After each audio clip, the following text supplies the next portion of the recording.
नमस्कार मैत्रिणींनो, स्वागत आहे आपलं सीताच्या स्वयंपाकमध्ये. तर मैत्रिणींनो, आज तुम्हाला दाखवणार आहे झटपट होणारं लोणचं, वर्षभर टिकणारं, स्वाद इतका वाढणारा आणि जराही बुरशी न येणारं असं बनवणार आहे कुकरमध्ये फक्त एक शिट्टीमध्ये लोणचं. तर हे लोणचं एवढं मधुर लागतं, एवढं चविष्ट लागतं ना, तर नक्कीच पहा. खराब तर बिलकुल होणार नाही, वर्षभर बुरशी येणार नाही, काही होणार नाही आणि एवढं चविष्ट लोणचं बनणार आहे. तर मी आता कैऱ्या घेतलेल्या आहेत. आता मी अर्धा किलो कैऱ्या घेतलेल्या आहेत.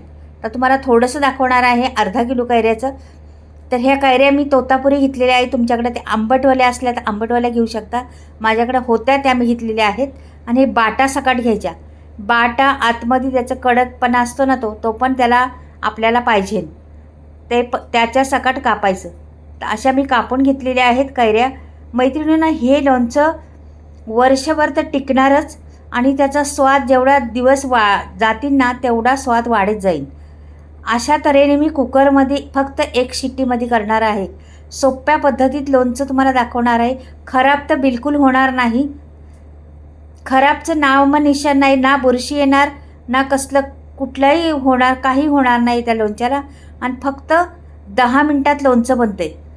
कुठला मसाला वापरते तर पहा पुढे, आणि कशा पद्धतीने कुकरमध्ये एक शिट्टीमध्ये लोणचं बनते ते पण पहा. तर हे संपूर्ण मी तुम्हाला व्हिडिओ दाखवणार आहे. व्हिडिओ अगदी सोपा आहे, सविस्तर दाखवलेला आहे, एकदम पहिल्यापासून तर लास्टपर्यंत. तर एवढा व्यवस्थित दाखवलेला आहे या व्हिडिओमध्ये. नक्कीच व्हिडिओ पहा आणि हा कुकरमध्ये मैत्रिणी लोणचं बनवून पहा फक्त एक शिट्टीमध्ये.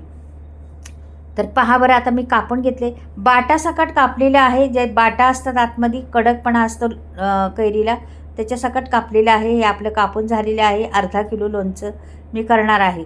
तर इथे गूळ घेतलेला आहे 1 वाटी भरून. हा गूळ टाकायचा ह्या कुकरमध्ये. हा गूळ टाकला तर अर्धा किलोसाठी जवळजवळ मला वाटतं 100 ग्राम गूळ घेतलेला आहे. हा गूळ टाकला मी कुकरमध्ये टाकला. हा लोणच्याच्या फोडी आहेत ना, ह्या पण कुकरमध्ये टाकल्या. हे पहा. आता ह्याच्यात आपल्याला दुसरं काहीच टाकायचं नाही. पहिलं आपल्याला टाकायचं ह्याच्यात मीठ. तर ह्या फोडी अशा गूळ टाकलेला आहे आणि मीठ टाकून द्यायचं त्याच्यामध्ये. फक्त दुसरं काहीच टाकायचं नाही मैत्रिणी ह्याच्यामध्ये. तुम्ही पहा, फक्त एक शिट्टी घ्यायची आणि वर्षभर टिकणार, हे मात्र नक्की. तर पहा तुम्ही, आता मी मीठ घेते आणि मीठ टाकते. आपल्याला एवढ्या लोणच्याला किती मीठ लागेल त्या अंदाजावर टाकायचं मीठ आपल्याला. हे बघा, मी जवळजवळ 1.5 चमचा मीठ टाकलेलं आहे आणि असंच ठेवायचं. कुकर बंद करायचा. हे बघा, हलवत नाही, काहीच नाही. खाली गूळ टाकला आहे, वरती मध्ये कैरी टाकली आणि वर मीठ टाकले. आता ह्याला फक्त एक शिट्टी करायची, जास्त नाही करायचं. एकच शिट्टीमध्ये बंद करून टाकायचं. आणि तोपर्यंत आपली शिट्टी होती ना, तोपर्यंत मसाला पाव. मी 4 चमचे लाल तिखट घेतलेलं आहे, 2 चमचे धणे पावडर घेतलेले आहे, 1 चमचा मेथीची पावडर घेतलेली आहे. मेथी असते ना आपली खायची सुकी मेथी, त्याची पावडर घेतलेली आहे 1 चमचा भरून, फुल चमचा भरून. तर 1 चमचा तर मेथीची पावडर, 2 चमचे धणे पावडर आणि 4 चमचे लाल तिखट, हे एवढं घेतलेलं आहे. आता आपल्याला आणखीन घ्यायचे आपल्याला पहा. तर इथे मी 1 चमचा भरून असा चांगला एवढा हळद घेतली पहा. आणि त्याच्यामध्ये हिंग घ्यायचं आपल्याला. तर हिंग आपल्याला किती घ्यायचा पहा जरा. 1 चमचावरून हिंग घेतला तरी चालेल. आता हिंग पडत नाही ह्याच्यातून, तसं दाबूनच पाडायला लागते. 1 चमचावरून हिंग घ्यायचा. हिंगाने स्वाद खूप सुंदर येतो लोणच्याला, खूप चविष्ट लागतं लोणचं आणि टिकण्यास मदत पण होती. तर हे झालेलं आहे. तर इथे शिट्टी झाली पहा, 1 शिट्टी झाली. ह्याला बंद करून टाकणार आहे मी आता. तेव्हा आता खोलीत थंड झालेलं आहे. आणि मी पुढे आता इकडे पहा, 1 कढई घेतलेली आहे. कुकरला जरा थंड करून घ्यायचा, तर नंतर खोलायचा, नाही तर गरम गरम खोलसान, तिथे लक्ष द्यायचं. तर इथे मी 2 पळ्या मी तेल टाकणार आहे पहा. हे 2 पळ्या मी तेल टाकते. हे पहा, 2 पळ्या मी, छोट्या पळ्या आहेत त्याच्यामुळे पुरेसं आहे आपल्याला 2 पळ्या तेल. आता पुढे टाकायचे आपल्याला 2-3 मिरच्या आहेत अशा हिरव्या, छान दिसतात, खायला पण छान लागतात त्याच्यामधल्या, म्हणून मी 2-3 मिरच्या खोडून टाकलेल्या आहेत तोडून अशा. आणि लसणाचा एक कांडा सोडला होता तो पण टाकलेला आहे. त्याला बिलकुल टेस्टला नाही किंवा काहीच नाही, असाच टाकलेला आहे. इथे 1 चमचा भरून मी जिरं टाकलेलं आहे, फुल चमचा भरून जिरं टाकलेलं आहे. ह्याला छान मिरच्यांना आणि लसणाला आणि ह्याला छान फुलू द्या. छान जरा थोडंसं लालसरपणा येऊ द्या, मिरच्यांचा पण भाजून जाऊ द्या. तोपर्यंत आपण इकडे कुकर उघडूया. तर कुकर उघडून पाहूया कसं झालेलं आहे. पहा आता आतमध्ये हे पहा अशा पद्धतीने झालेलं आहे. लोणचं मऊ शिजलेलं आहे. तर हे मऊ शिजलेलं असंच ठेवायचं आपल्याला, काहीच करायचं नाही याच्यामध्ये. हे आता मी इकडे पहा, आता तो मसाला आहे आपला.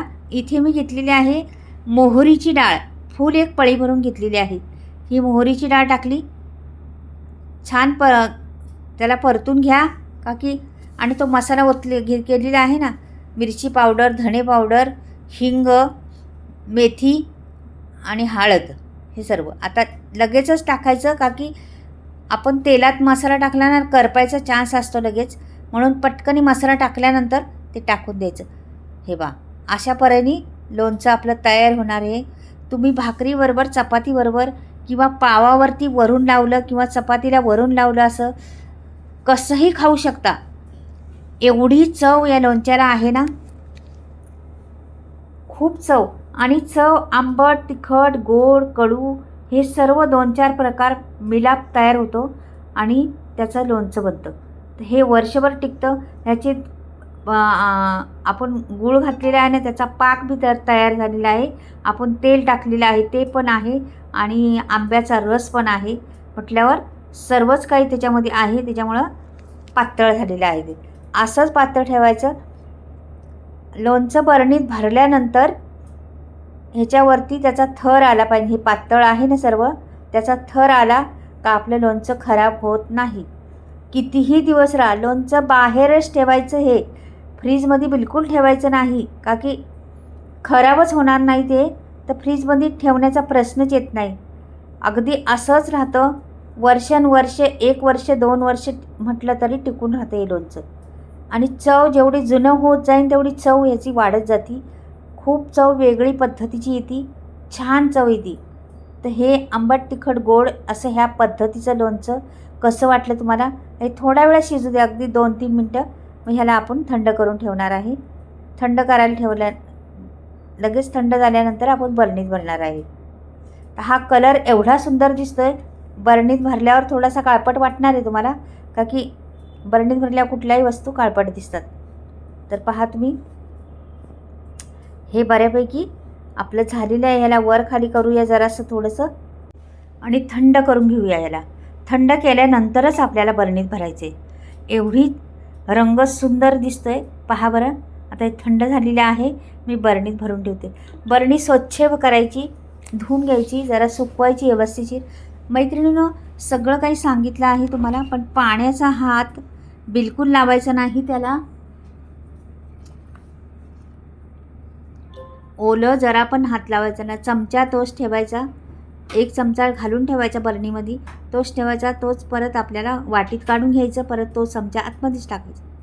अशा तऱ्हेने केलं तर तुमचं वर्ष का 2 वर्ष हे लोणचं असंच राहील.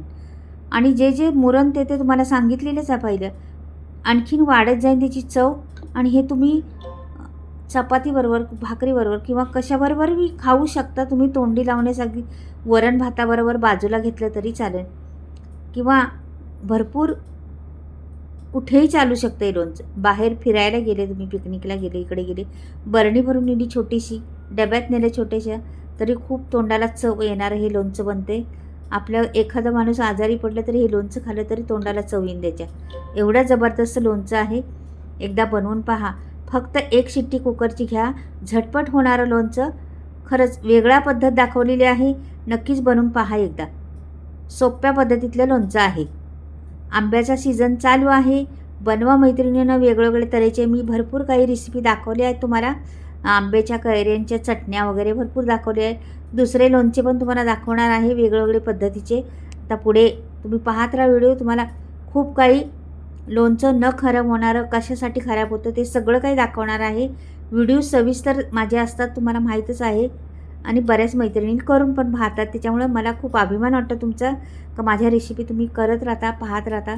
तर चला बाय, परत भेटूया काहीतरी वेगळं घेऊन हटके. बाय.